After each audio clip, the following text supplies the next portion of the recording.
Waouh, c'est vraiment triste, hein? C'est vraiment triste. Une jeune fille de 9 ans seulement, une jeune Française de 9 ans, a décidé de mettre fin à sa vie. À 9 ans. Elle a laissé une lettre à ses parents, comme quoi elle ne veut plus faire partie de ce monde.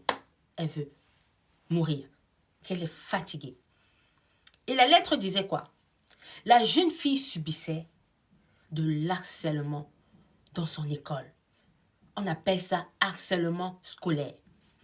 Les Français sont en train de combattre le harcèlement scolaire en donnant des conseils aux enfants, en faisant tout pour que cet harcèlement puisse finir. Mais jusque-là, il y a encore des drames. Il y a encore des drames. Il y a encore des drames. Aujourd'hui, c'est Sarah. Demain, ça peut être quelqu'un d'autre. Alors, c'est une histoire qui concerne tout le monde. Que vous soyez dans n'importe quel pays, européen, africain, américain, ça concerne tout le monde. Parce que nous sommes tous des parents. Et la jeune Sarah est partie. À 9 ans, comment un enfant peut avoir cette idée de mettre fin à sa vie? Comment elle a procédé? Qu'est-ce qu'elle a fait? Elle n'a pas le téléphone pour dire qu'elle va regarder les vidéos qui ont trait à ses idées. Qu'est-ce qu'elle a eu ces idées? Comment en fait? C'est triste en fait. C'est triste. C'est triste à 9 ans. Elle n'est même pas encore adolescente, c'est une enfant. Comment elle a eu ces idées-là? Bref, le fait est déjà fait. Que son âme repose en paix. Que ses parents soient fortifiés.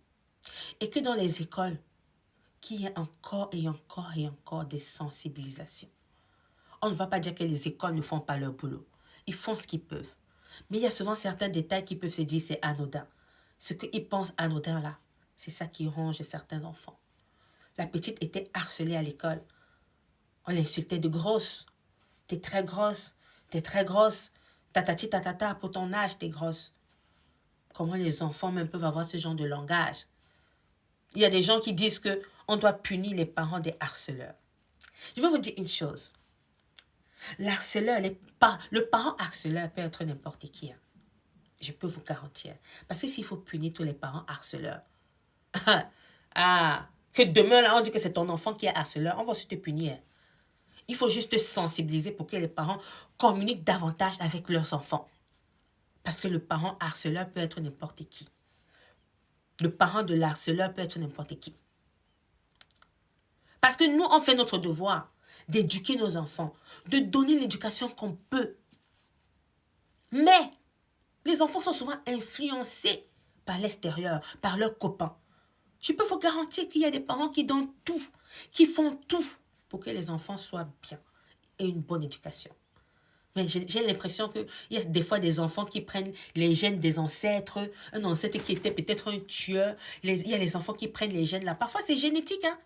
Le parent fait tout, mais c'est génétique. Ça se transmet de génération. Il faut que les gens comprennent ça. Des fois, le parent fait tout. Et il y a aussi également des parents qui s'en foutent, en fait. Ils laissent les enfants faire du n'importe quoi.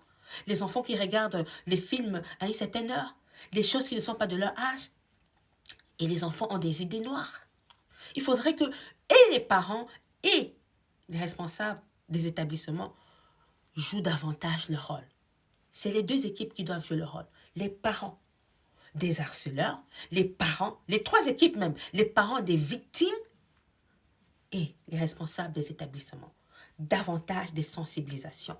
C'est-à-dire que quand il y a des propos comme ça, de harcèlement, il faut qu'il y ait une sanction pour ces enfants-là. Une punition en fonction de leur âge. Pas un enfant de 9 ans. Il faut qu'on fasse une punition pour son âge. Parce que c'est encore des enfants. C'est pas possible. Paix à ton âme. Que la famille de Sarah soit fortifiée. Que Dieu solidifie votre cœur. Parce que nous, on peut compatir, mais on ne peut pas ressentir votre douleur.